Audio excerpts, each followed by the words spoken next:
Luto tayo mga kumpad. Ginisa ko nga itong giniling at papaya mga kumpad. Ayan mga kumpad, papalambutin lang natin yung giniling at yung papaya mga kumpad. At gagawin natin tong dinuguan mga kumpad. Ito nga't nakaredy na ang ating mga blood bank galing pang La Union mga kumpad.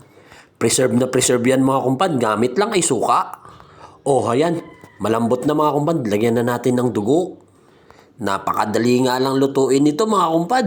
Magigisa ka lang at magpapalambot tapos ilalagay mo na ang dugo. Tapos, ganito pa lang itsura ng dugo kapag na-preserve sa suka mga kumpad. Ang kagandahan nito, hindi siya nagbubuo-buo mga kumpad. Ayan mga kumpad, oh. Fresh na fresh. Fresh dugo mga kumpad. Minix lang natin yan tapos sa mga after 10 minutes luto na yan mga kumpad. Kakain ka na lang. Oh, ayan na mga kumpad. Luto na siya. Medyo iigahin ko lang ng kaunti yan para mas masarap at mas malasa.